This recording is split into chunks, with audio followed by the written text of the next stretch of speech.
새해에도 여러분 가정 안에 은혜와 평강이 임하시기를 바랍니다.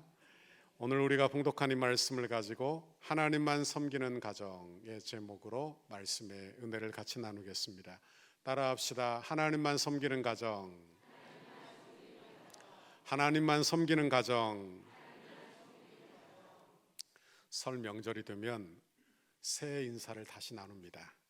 가족끼리 모여 세배를 하고, 그리고 부모님께 또 형제들 또 친척들 함께 모여 세배를 나누고 새해 복 많이 받으세요, 그리고 건강하세요, 새해 하는 일들이 잘 되기를 바랍니다 하며 서로 덕담을 나누며 서로 이야기를 하게 됩니다. 그래서 저는 이런 생각이 들더라고요. 아마 우리 민족의 새해는 설 명절 때부터 아닌가, 이런 생각을 하게 되었습니다. 여러분 새해 복 많이 받으시고 여러분 가정 안에 하나님의 축복과 은혜가 임하시기를 바랍니다. 하나님은 이 세상을 창조하시고 그리고 마지막에 인간을 창조하셨어요. 그리고 하나님 창조를 성경을 통해서 묵상을 해보면 만물 창조의 중심에 인간 창조가 있다는 것을 알게 됩니다. 그리고 인간 창조의 핵심은 바로 가정에 있다는 것을 또한 깨닫게 되는 것입니다. 하나님이 세상 만물을 창조하셨어요. 그러나 아담이 혼자 있는 걸 보기 좋지 않게 여겨서, 그리고 그를 위하여 하와를 창조하시고 가정을 이루게 하시고, 그리고 하나님이 창조된 만물을 그들에게 주시며 그들로 하여금 다스리게 하고 누리게 하신 것이 바로 하나님의 창조 사역이라 하는 것입니다. 그래서 가정과 교회와 천국, 이건 다 같은 원리로 세워진 기관이라는 것을 알게 되는 것입니다. 그래서 우리가 이런 말을 하잖아요. 가정과 같은 교회 같은 가정, 또 천국과 같은 가정, 천국과 같은 교회, 이런 이야기를 하는 것은 바로 다 같은 원리에 있기 때문에 그렇다 하는 것입니다. 이걸 사단 마귀가 잘 알아요. 그러니 사단 마귀가 가정의 행복을 빼앗으려고 애를 쓴다고 하는 것입니다. 가정이 행복하지 않으면 인간은 어디에서도 쉼을 얻지 못해요. 어디에서도 행복을 누리지 못하며 인생의 의미도 무의미해진다는 것을 알고 있다는 거예요. 그러니 가정을 날마다 공격한다는 것을 우리가 기억해야 하는 것입니다. 신앙생활도 가정생활과 깊은 연관이 있다는 것을 늘 기억해야 하는 것입니다. 베드로 사도가 베드로전서 3장에 보면 남편들에게 권면을 합니다. 남편들아, 아내를 귀히 여기라. 그러며 아내를 뭐라고 이야기하느냐? 생명의 은혜를 함께 이어받을 자로 알아. 귀히 여기라는 거예요. 그렇지 않으면 너희의 기도의 문이 막힐 것이다. 막히지 않도록 하라. 이렇게 권면하는 말씀이 나오는 것입니다. 다시 말하면 가정생활과 신앙생활은 따로따로가 아니라는 이야기입니다. 여러분, 가정생활과 신앙생활은 다 연결이 되어 있어서 가정생활이 어려우면 신앙생활도 어렵다, 신앙생활이 어려우면 가정생활도 어렵다 하는 이야기를 하고 있는 것입니다. 설 명절이 되면 가정의 불화가 더 많다고 합니다. 여러분 설 명절 잘 보내셨지요? 어려움은 없었지요? 원하기는 여러분의 가정에 하나님의 은혜만 임하고 어려움과 불화는 다 떠나가기를 간절히 바랍니다. 여러분 명절이 되면 가족이 다 모입니다. 누군가는 섬겨야 되고 누군가는 일을 해야 되고, 그렇죠? 그런데 누군가는 또 잔소리를 한다면 잔소리를 듣는 사람은 스트레스를 받아요. 그죠? 그러니까 스트레스가 상처가 되고 마음에 미움이 생겨나게 되고, 사단 마귀가 상처와 미움의 그 틈을 그대로 내버려 두지 아니하고 사단 마귀가 그 감정을 공격하기 시작하는 거예요. 그러면 어떻게 되느냐? 사단 마귀가 가정에서 역사하니까 좋을 일이 없다, 이 말이에요. 좋을 일이 없다. 그러니 남은 명절 여러분이 기도함으로 남은 명절 보내시기를 간절히 바랍니다. 오늘 본문은 여호수아서 마지막 장입니다. 그리고 여호수아 이 마지막 장일 뿐 아니라 여호수아의 유언적 설교예요. 유언적 설교. 여호수아는 보통 지도자가 아니에요. 모세의 뒤를 이어 지도자가 되었고, 그는 출애굽 당시에 모세를 수종들던 종이었고, 그리고 광야에서 가나안 땅을 정탐하는 12명의 정탐꾼 중에 하나였고, 그리고 모세 다음으로 이스라엘을 이끌어 가나안 땅에 정착하게 한 그 사람, 그 지도자가 바로 여호수아. 그러니 그는 출애굽의 과거를 아는 사람이에요. 과거의 스토리를 다 아는 사람이요, 현재 해야 될 일, 미래에 해야 될 일을 아는 사람, 그가 바로 여호수아라 하는 것입니다. 그런데 이 여호수아가요, 지금 온 백성과 지도자들을 세겜에 모으고 있는 것입니다. 왜 세겜으로 모을까? 우리는 질문을 해봐야 돼요. 당시 하나님의 성막은 실로에 있었어요. 그러면 마지막 유언적 설교를 하려면, 하나님께 제사하고 그리고 예배하고 유언을 하게 되려면 실로에 모여야 할 텐데 온 백성을 세겜으로 모으고 있더라 하는 것입니다. 그러면 지금 세겜에서 어떤 일이 벌어지고 있는지 알아야 합니다. 여호수아 24장 32절에 보면 그 배경이 나와요. 같이 읽어봅니다. 32절입니다. 32절 제가 읽습니다. 같이 읽죠. 시작.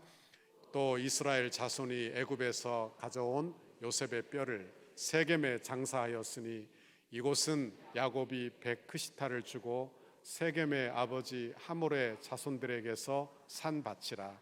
그것이 요셉의 자손의 기업이 되었더라. 아멘.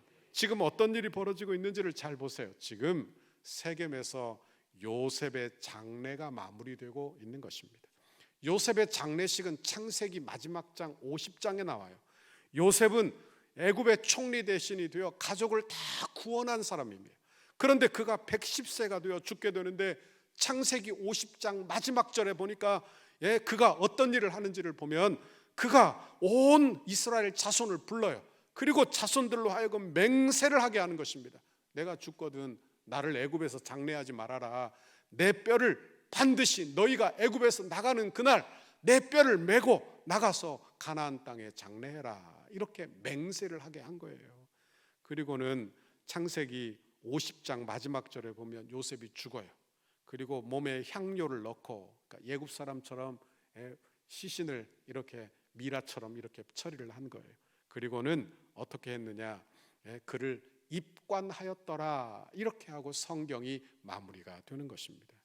그리고 지금 그 마무리가 되었던 입관 후의 장례를 450년 뒤에 지금 세겜에서 진행을 하고 있는 것입니다. 그러면 다시 한번 질문해 보지요. 그러면 왜 여호수아가 모든 지파와 지도자들을 세겜에 모았는가 하는 것입니다. 물론 세겜에서 요셉의 장례를 마무리하기 위함이에요. 그러나 요셉의 장례는요, 그저 장례가 아니에요. 하나님이 약속하신 약속이 성취되는 그런 약속의 성취를 다 보게 되는 것입니다. 그 자리에서 지금 나이가 많은 임종을 앞둔 여호수아가 백성들에게 마지막 당부를 하고 있는 말씀이 오늘 본문의 내용이 되는 것입니다. 14절을 보세요. 같이 읽어봅니다. 시작. 그러므로 이제는 여호와를 경외하며 온전함과 진실함으로 그를 섬기라. 너희의 조상들이 강 저쪽과 애굽에서 섬기던 신들을 치워버리고 여호와만 섬기라. 여기 보니까 치워버리라 하는 단어가 나와. 23절도 읽어봅니다. 23절 시작. 여호수아가 이르되 그러면 이제 너희 중에 있는 이방 신들을 치워버리고 너희의 마음을 이스라엘의 하나님 여호와께로 향하라 하니. 여기는 더 구체적으로 나와요. 이제 너희 중에 있는 이방 신들을 어떻게 하고 치워버리고. 그러니까 이게 무슨 말인가 하면 그들 안에 여전히 이방 신들이 있었다는 이야기예요. 지금 출애굽한 지 40년이 지난 것입니다. 40년. 그러니까 40년이 지나고 1세대는 다 죽었어요.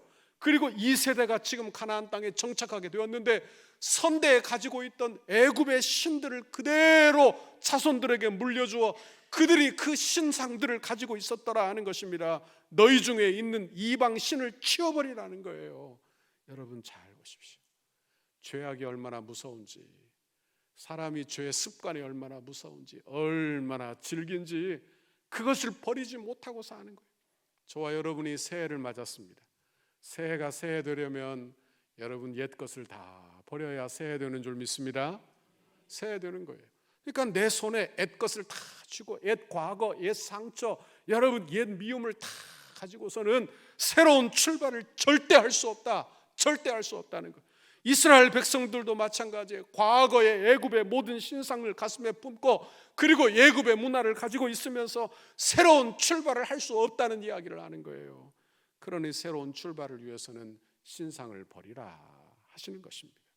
이런 이스라엘을 향하여 여호수아가 믿음의 결단을 합니다. 15절도 같이 읽어봅니다. 시작. 만일 여호와를 너희에게 좋지 않게 보이거든 너희 조상들이 강 저쪽에서 섬기던 신들이든지 또는 너희가 거주하는 땅에 있는 아모리 족속의 신들이든지 너희가 섬길 자를 오늘 택하라. 오직 나와 내 집은 여호와를 섬기겠노라 하니 아멘. 그러니까 여호수아가 강력하게 요구하는 것입니다. 너희는 선택을 해라. 네가 강 저쪽에 있는, 그러니까 애굽에서 섬기든 신을 섬기든 너희가 지금 그 땅에 들어가 가나안에 있는 신들을 섬기든 그리고 하나님을 섬기든 선택하라. 이건 우상을 섬겨도 좋다는 이야기가 아니라 너희는 절대로 우상을 섬기지 말고 하나님만 섬기는데 하나님만 바라보라, 이렇게 말씀하고 있는 것입니다. 인생은요, 누구를 섬기느냐에 따라서 사람이 달라집니다. 누구를 섬기느냐에 따라서. 그러니까 선택도 누구를 섬기느냐에 따라서 달라지는 거예요. 그럼 여러분들이 아마 제게 질문할 거예요. 나는 아무도 안 섬깁니다. 나는 하나님도 안 섬기고, 주변에 그런 사람들이 있잖아요. 나는 무신론자라 이야기하는 사람들. 그런데 무신론자들도요, 믿는 바가 있는 거예요. 그건 뭐냐? 자기 신념을 믿는 것입니다. 신이 없다고 하는 신념을 믿는 것이 무신론자들이에요. 그러니까 무신론자들도 뭔가를 믿고 있는 거예요. 그러니까 여러분 잘 보십시오. 사람은 누구든지 다 누군가를 섬기고 있는 거예요. 그게 내 신념이든 내 물질이든 내 건강이든 내 명예든 간에 내가 중요하다고 생각하는 그 가치를 날마다 섬기고 있다는 것을 기억해야 하는 것입니다. 만약 누군가가 물질을 섬기고 있다면 그 물질이 그 다음 선택을 하게 할 것입니다. 예를 들면 내가 어디에 거주하나, 그리고 내가 누구를 만나나, 내가 직장을 어떻게 선택하는가, 내 자녀를 어떻게 할 것인가, 모든 선택의 기준은 이게 돈이 될 것이냐, 이거예요. 여러분, 만약에 여러분이 이렇게 생각하고 있다면 그건 내가 물질을 섬기고 있다는 증거가 되는 것입니다. 그러니 여러분 잘 보세요. 내가 누구를 섬기느냐에 따라서 인생의 선택이 완전히 달라진다는 것을 알아야 하는 것입니다. 예수 믿는 사람들은 예수를 섬기는 사람들인 줄 믿습니다. 예수를 나의 구주로 영접한 사람들이에요. 그리고 이 땅에 눈에 보이는 것이 전부가 아니라 우리 예수님이 예비하신 천국이 있다는 걸 아는 사람이에요. 그러므로 선택이 달라진다는 것을 알아야 하는 것입니다. 꼭 알아야 하는 거예요. 예수 믿으면 내 믿음의 선택이 달라진다 하는 것입니다. 여호수아의 선택을 보십시오. 오직 나와 내 집은 여호와를 섬기겠노라. 이것이 여호수아의 선택이에요. 중요한 단어는 오직. 그러니까 단호한 선택이에요. 분명한 선택이에요. 타협점이 없어요. 오직 여호와만을 섬기겠노라. 하나님이 얼마나 이 선택을 기뻐하시는지 몰라요. 그러니까 우리는 이것저것 섬기는 게 아니라 오직 주님만 섬기는 그런 은혜, 선택이 여러분에게 있기를 간절히 바랍니다. 인생은 선택의 연속입니다. 날마다 선택하는 거예요. 그런데요, 어떤 선택을 하느냐가 그 사람의 인생이에요. 여러분, 어떤 선택을 하느냐가 그 사람의 태도입니다. 그러니까 어떤 선택을 하느냐가 중요한 거예요. 여러분, 여호수아와 같이 저와 여러분도 믿음의 선택을 할 수 있게 되기를 간절히 바랍니다. 나뿐만 아니라 내 자손들도 다 믿음의 선택을 하는 그런 귀한 축복과 은혜가 임하시기를 간절히 바랍니다. 그러면 선택을 하는데 중요한 묵상을 좀 해봐야 돼요. 오늘 여호수아가 했던 이 선택을 통하여 선택의 중요한 세 가지 묵상하기를 바랍니다. 첫 번째로, 선택의 대상을 분명히 이해하고 분별해야 합니다. 여러분, 선택을 하는데 내가 어떤 선택을 해야 되는가, 그 가치, 선택의 가치를 알아야, 분별을 해야 선택을 하게 된다는 거예요. 하나님이 어떤 분이신지 아는 그 지식이 내 선택을 좌우하게 되는 것입니다. 하나님을 잘 알지 못하면 여러분 선택을 달리하게 되는 거예요. 그러나 하나님을 바로 안다면, 그분이 좋으신 아버지시요 생사화복을 주관하시는 하나님이시요 창조주 하나님이신 것을 안다면 그는 바른 선택을 하게 될 것이다 하는 것입니다. 누가복음 14장 27절에 보면 예수님이 제자들에게 제자의 도에 대한 이야기를 하고 있어요. 누구든지 자기 십자가를 지고 나를 따르지 않는 자도 능히 내 제자가 되지 못하리라. 제자의 도를 이야기하고 예수님이 두 가지 이야기를 하고 계십니다. 누가복음 14장에 보면 여기 보면 첫 번째 이야기는 누가 망대를 세울진데, 망대를 세우고자 할 때 자기 가진 것으로 부족함이 없이 공사를 마칠 것인가 계산해 보지 않겠느냐. 여러분, 공사를 하다가 중단을 한다면 사람들의 비웃음거리가 되고 말 것이다. 두 번째 이야기는 어떤 임금이 다른 임금과 싸우려 할 때 먼저 앉아서 내가 가진 1만으로 오는 2만을 이길 수 있겠느냐 생각해 보지 않겠느냐. 만약 내가 부족하다고 생각하면 화친을 보낼 것이다. 이것이 성경이 말하는 내용입니다. 그리고 나서 누가복음 14장 33절에 이런 말씀을 우리에게 해주고 있습니다. 같이 읽어봅니다. 시작. 이와 같이 너희 중에 누구든지 자기의 모든 소유를 버리지 아니하면 능히 내 제자가 되지 못하리라. 아멘. 이 말씀을 오해하지 마십시오. 여러분의 것을 다 버려야만 하나님의 제자가 되고 구원을 받고 자녀가 된다, 그런 말 아닙니다. 이 말은 어떤 뜻인가 하면 네가 지금 선택한 것이 얼마나 중요한 가치가 있는지 알라는 거예요. 이게 그 말이에요. 그러니까 예수 믿고 내가 하나님의 은혜를 받아 세상의 가치와 예수님이 주는 가치가 얼마나 차이가 나는지 알라는 거예요. 여러분, 그 가치를 알아서 예수 믿는 선택을 바로 하라는 그런 이야기를 하고 있는 거예요. 그러니까 여러분 잘 들으셔야 돼요. 불신자들은 그 안에 생명이 없으므로 이 세상에 눈에 보이는 가치로만 판단을 합니다. 그러나 예수 믿는 사람들은 예수 믿어 성령으로 거듭나 다른 눈으로 이 세상을 보는 사람들인 줄 믿습니다. 이 세상에 눈에 보이는 것이 전부가 아니라 하나님의 나라가 있고 하나님이 계시고 여러분 그분의 나라가 있다는 걸 아는 거예요. 그러니까 그 가치관으로 다른 선택을 하게 된다는 이야기를 하고 있는 거예요. 그 선택을 해야만 하나님의 제자가 된다는 이야기를 하고 있는 것입니다. 15절을 다시 한번 읽어봅시다. 시작. 만일 여호와를 섬기는 것이 너희에게 좋지 않게 보이거든 너희 조상들이 강 저쪽에서 섬기던 신들이든지 또는 너희가 거주하는 땅에 있는 아모리 족속의 신들이든지 너희가 섬길 자를 오늘 택하라. 아멘. 여기까지요. 여러분, 여기서 택하라 하면서 여호수아가 어떤 이야기를 하느냐, 조상들이 섬겼던 신들을 언급합니다. 그러니까 선택에 앞서서 뭘 하라는 이야기냐, 분별을 하라는 이야기예요. 어떤 게 진짜냐 가짜냐 이걸 분별해야 된다는 거예요. 그러니까 내가 바른 선택을 하려면 어떻게 해야 됩니까? 분별을 해야죠. 이게 진짜인지 가짜인지, 여러분 이것이 진짜인지 가짜인지 분별을 해야 돼요. 무엇이 가치가 있는지 무엇이 가치가 없는지 분별을 해야 된다는 이야기를 하고 있는 것입니다. 그러니까 분별이 끝났다면 좋은 선택을 하라는 이야기예요. 가치 있는 것을 선택하라는 이야기. 예수 믿는 것은요, 여러분 내가 있는 것을 다 버리고 하나님의 은혜만을 붙잡는 그런 내용을 이야기하고 있는 게 아니에요. 예수 믿는 것은요, 더 좋은 것을 붙잡는 것이 예수 믿는 것입니다. 아멘. 더 좋은 것을 붙잡는 거예요. 그러니까 이 세상의 좋은 것, 이런 것들을 내가 누리지 않고 산다, 마치 수도승이 된다, 그런 이야기를 하고 있는 게 아니에요. 예수 믿는 것은요, 하나님이 내게 주시는 더 좋은 가치를 따라서 하는 거예요. 더 좋은 축복을 붙드는 거예요. 하나님의 더 좋은 축복을 붙드는 거예요. 여호수아가 그 선택을 하고 있는 것입니다. 오늘 본문에 보니까 나와 내 집은 여호와를 섬기겠노라 하시는 것입니다. 저는요 곰곰이 생각을 합니다. 내 자녀가 복되게 살 방법이 뭘까? 내가 축복받고 살 방법이 뭘까? 아무리 생각을 해봐도 예수 믿는 방법이 최고예요. 예수 믿고 사는 것이 최고예요.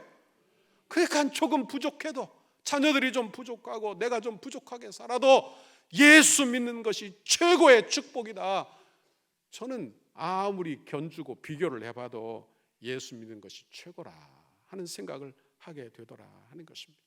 여러분도 그런 고백을 자녀들에게 할 수 있기를 간절히 바랍니다. 이 말을 들은 백성들이 화답을 합니다. 16절에 보니까 우리가 결단코 여호와를 버리고 다른 신들을 섬기기를 하지 아니하오리니. 그래요. 그런데 이 결심이요, 한 장 넘어가도 바로 달라집니다. 그러니까 우리의 결심이라는 것이 얼마나 나약한 것인지 알아야 하는 거예요. 그러니까 여러분 새해 이런 결심하잖아요. 내가 살을 좀 빼야지. 그런데 결심이 이루어집니까? 몸무게가 1년 내내 같은데요? 오히려 늘어났는데. 그러니까 내 결심으로는 안 돼요. 신앙생활은 더더욱이 내 결심으로 안 되는 거예요. 내 결심으로 안 돼. 하나님의 은혜가 임해야 된다는 거예요. 오늘 본문에도 보니까 여호수아 24장을 넘기면 그 다음 사사기가 딱 나와요. 그런데 사사기를 보면요, 이스라엘 백성들이 우상을 섬기는데 우상으로 점령을 당하고 마는 거예요. 우상으로 점령을 당하는 시대가 사사기 시대예요. 이 시대가 마치 이와 같은 것입니다. 예를 들어 보십시오. 하나님이 가나안 땅을 주셨어요. 그들을 애굽에서 불러내었어요. 뭐라고 불렀습니까? 하나님의 자녀되라고. 그런데 그곳에서 우상을 섬겨요. 하나님이 축복해 주신 축복의 땅에서, 이건 꼭 이와 같아요. 우리가 기도해, 하나님 내 건강을 좀 주십시오. 그런데 하나님이 건강 주니까 건강해서 놀러 다니고 건강해서 죄 짓고 다니고, 꼭 이와 같다. 하나님 내게 물질을 주십시오. 내가 가난해서 하나님께 드릴 것도 없습니다. 하나님이 물질을 많이 부어줬어. 그 물질을 가지고 죄 짓고 살아. 이것과 똑같단 말이에요. 그러니까 이스라엘이 사는 방법과 우리가 사는 방법은 그렇게 다르지 않다는 이야기를 하고 있는 것입니다. 왜 이런 일들이 벌어지는가? 여러분, 그 원인은 우리의 결심이 하나님의 말씀에 기초해 있지 않기 때문에 그래요. 하나님을 너무 몰라요. 하나님을 너무 모르니까 내 믿음의 수준이 그만큼 이르지 못하게 되는 거예요. 내 수준이 이르지 못하는 거예요. 여러분, 하나님을 잘 알고 믿음으로 고백하게 되는 여러분의 신앙생활 되기를 간절히 바랍니다. 19절에 보니까 여호수아가 이런 말을 해요. 여호수아는 백성들에게 이르되 너희가 여호와를 능히 섬기지 못할 것은, 섬긴다, 섬기지 못한다? 섬기지 못한다는 거예요. 너희가 가나안 땅에 들어가지만 네 결심으로는 안 될 것이다. 네 결심으로는 안 된다는 거예요. 그러니 여호수아가 어떻게 하느냐? 그냥 간절히 하나님께 매달리고 있는 거예요. 하나님이 도와주셔야 하는 거예요. 하나님이 도와주셔야 하는 거예요. 여러분도 가정을 위하여 늘 기도하는 부모 되시기를 바랍니다. 그런 은혜를 여러분에게 주시기를 간절히 바랍니다. 제가 전도사로 전임 사역을 처음 시작할 때 일입니다. 내가 전임으로 전도사를 시작하는데 그 교회에 한 권사님이 계셨어요. 기도도 많이 하고 믿음도 좋고 헌신도 잘하는 권사님이 계셨어요. 그런데 그 권사님이 사경을 헤매다가 겨우 살아나셨어요. 눈을 뜨셨어요. 그래서 교역자를 찾습니다. 신방을 좀 와달래요. 그래서 제가 신방을 갔어요. 그랬더니 이 권사님이 자녀들을 앞두고 울어요. 자녀들을 앞에 놓고 울어. 막 울면서 하는 말, 전도사님, 내가 죽으면 내 자녀들을 누가 위해서 기도해요? 내가 죽으면 내 자녀들은 누가 위해서 기도해요? 그러면 막 울어요. 자녀들이 앞에 다 서 있는데 제가 속으로 이런 생각을 했어요. 어머니의 소원이 저러니, 어머니의 소원, 자녀들이 좀 들으면 좋겠다. 자녀들이 들으면 얼마나 좋을까. 내 자녀들은 맹숭 서 있는 거예요. 가슴이 너무 안타까웠어요. 제가 운전을 하다가 예전에 극동방송을 들은 적이 있습니다. 한 자매가 편지를 보냈는데 편지 소개를 하고 있었어요. 이 자매는 할머니가 이제 치매에 걸려 나이가 많아 요양병원에 입원해 계셨다고 합니다. 시간을 내어 할머니를 찾아갔어요. 그리고 할머니 손을 꼭 잡으며, 할머니 저예요, 손녀예요, 손녀. 할머니. 그랬더니 할머니가 뭐 기력도 없어서 누워 계시죠. 식사도 잘 못하고. 그런데 손녀의 손을 꼭 잡고 하는 말, 이렇게 말했다는 거예요. 너 예수 잘 믿어라. 너 예수 잘 믿어라. 너 예수 믿는 사람과 결혼해라. 그러니까 이 손녀가 섭섭했어. 할머니 다른 말 하실 거 없어요. 나 좀 사랑한다는 말 듣고 싶어서 왔는데. 그러니 할머니가 또 마지막으로 하는 말, 너 예수 잘 믿어라. 너 예수 잘 믿어라. 너 예수 믿는 사람 만나 결혼해라. 이렇게 했다는 거예요. 그러니까 평생 할머니의 소원이 그 소원 아니겠어요? 여러분 소원은 뭡니까? 여러분의 자녀를 향한 소원은 뭐예요? 여러분 자녀를 향한 소원, 그것도 너 예수 잘 믿어라. 내 평생 소원, 너희들 예수 잘 믿는 거라. 이렇게 고백하게 되는 여기 계신 부모님들 다 되시기를 간절히 바랍니다. 저희 교회는 자녀들이 어머니 모시고 오는 분들도 계시고요. 어머니 모시고 와요. 기도 많이 하고 안 믿는 부모를 모시고 오는 그런 자녀들도 있습니다. 반대로 예수 안 믿는 자녀들 그냥 부모가 그냥 얼르고 달래서 데리고 오는 부모들도 있습니다. 어찌 되었든 간에 어찌 되었든 간에 자녀들을 위하여 늘 기도하는 여러분 되어야 할 줄 믿습니다. 꼭 그렇게 하십시오. 여호수아는 이스라엘 백성들을 향하여 이렇게 말해요. 너희들은 섬길 신을 택하라. 나와 내 집은 여호와만을 섬기겠노라 하는 것입니다. 여러분, 자녀들이 말 안 듣죠? 저희 자녀들도 다 컸습니다. 이제 부모 말 잘 안 들어요. 그죠? 아이들이 결혼해. 부모 말 안 듣죠? 오히려 가르칩니다. 그죠? 아버지 이렇게 해야 돼요. 이렇게 가르쳐요. 하지만 부모가 포기하지 말아야 될 것, 그건 자녀들을 위하여 구원을 위하여 기도하는 것인 줄 믿습니다. 하나님, 내 자녀 구원해 주십시오. 기회가 되는 대로 하나님 내 자녀 구원해 주십시오. 그리고 자녀들에게도 말해야 돼요. 내 평생 소원 너 예수 믿는 거다. 내 평생 소원 너 예수 믿는 거야. 너 예수 잘 믿는 것이 내 평생 소원이야. 이렇게 말하는 여러분 모두가 되시기를 간절히 바랍니다. 둘째로, 선택은 포기가 따름을 기억하시기를 바랍니다. 그러니까 내가 예수 믿는 걸 선택해. 그리고 세상의 즐거움도 같이 쥐고 있을 수는 없다 하는 이야기를 하는 거예요. 내가 뭔가를 선택하면 다른 한 가지는 포기해야 된다는 이야기를 하는 거예요. 14절에 보면 그러므로 이제 여호와를 경외하며 온전함과 진실함으로 그를 섬기라 하는 것입니다. 그러니까 이스라엘 백성들이 하나님을 섬기려고 하면, 새 출발을 하려고 하면 이제 이방 신들을 버려야 한다는 이야기를 하는 거예요. 한 사람이 결혼을 앞두고 있어요. 결혼을 했어요. 그런데 예전에 사귀던 이성과 계속 만나면 돼, 안 돼요? 결혼 전에는 만날 수 있죠. 왜? 아직 결혼 전이니까요. 하지만 결혼하고 나서는 만나면 돼, 안 돼? 양다리 걸치면 안 되는 거예요. 안 되는 거예요. 신앙생활도 마찬가지예요. 새로운 출발을 하기를 원한다면 이제 과거를 놓아야 하는 거예요. 죄악을 청산해야만 하는 거예요. 여러분, 새해를 살기를 바랍니까? 새해가 새해 되기를 바란다면 여러분, 과거를 청산하시기를 간절히 바랍니다. 버릴 거 버리시고요. 놓을 건 놓고 그렇게 하는 거예요. 이사 가는 사람들은 그걸 잘 합니다. 잘 버려야 되는 거예요. 잘 버려야 돼요. 나이 들수록 더 잘 버려야 되는 거예요. 잘 버리세요. 오늘 본문에 이스라엘 백성들은 그렇게 살지 못했어요. 애굽에서 섬기는 신들을 그대로 가지고 와 자자손손 물려주고 있는 거예요. 자자손손. 이게 얼마나 안 좋은 일인데, 안 좋은 일인데. 여러분, 우리는요, 자녀들에게 예수 믿는 믿음 물려주기를 바랍니다. 예수 믿는 믿음을 물려주시기를 바랍니다.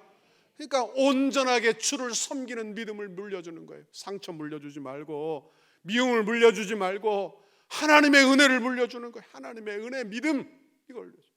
여기 온전함과 진실함이라는 말은 한 마음을 이야기하는 것입니다. 한 마음. 그러니까 우리의 고민은 늘 두 마음을 품어서 나오는 거예요. 두 마음. 그러니까 이렇게 할까 저렇게 할까, 이것도 취하고 저것도 취하니까 고민이 생기는 거예요. 그러나 하나님만 섬기는 여러분 모두가 되시기를 간절히 바랍니다. 엘리야 선지자도 백성을 향하여 바알과 하나님 사이에서 분명한 선택을 하라는 거예요. 둘 사이에서 머뭇거리지 말라고 하는 것입니다. 우리 주님도 말씀하셨어요. 하나님과 재물을 겸하여 섬길 수 없다. 손에 쟁기를 들고 뒤를 돌아보는 자는 하나님 나라에 합당치 않다 하시는 것입니다.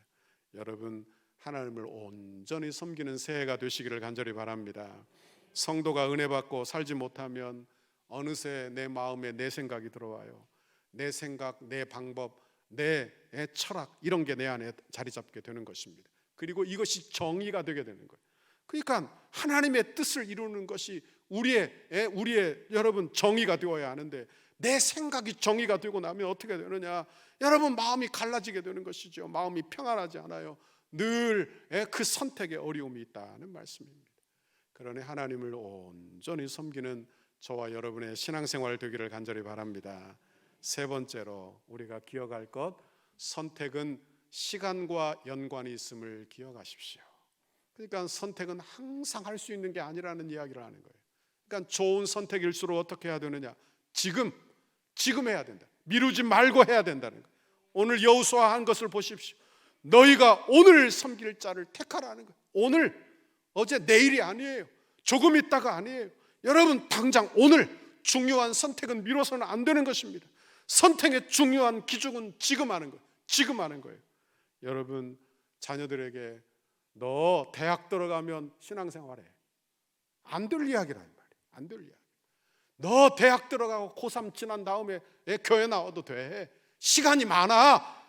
아이들이 듣고 있어서 안 된다는 이야기. 지금 해야 되는 거예요. 신앙생활 지금 해야 돼요. 지금 해야 돼요. 여러분, 우리가 양육을 받아요. 교회 안에 양육도 많이 이제 나올 것입니다. 그럼 언제 해야 됩니까? 나 은퇴하고 나서, 나 시간 되면 안 된다는 이야기를 하는 거예요.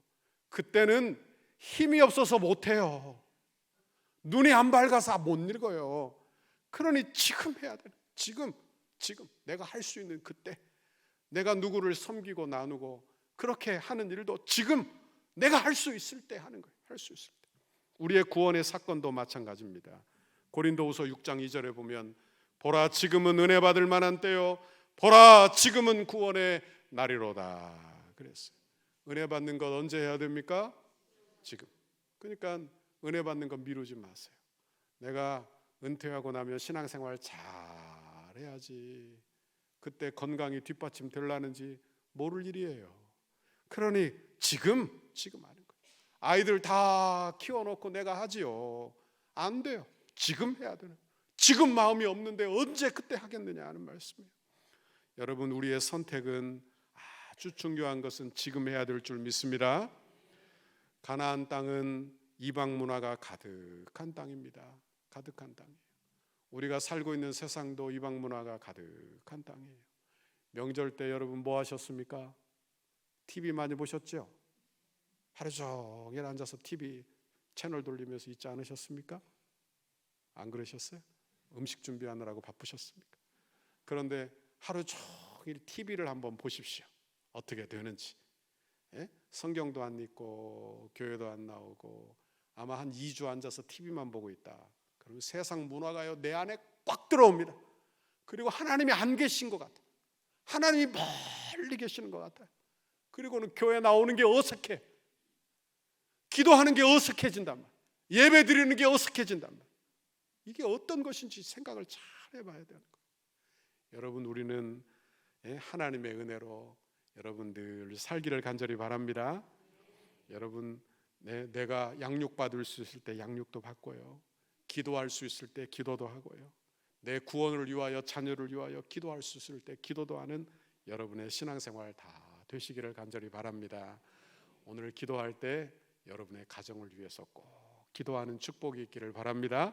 오직 나와 내 집은 여호와를 섬기겠노라. 이 고백이 여러분의 고백 되시기를 주님의 이름으로 축원합니다. 축원합니다.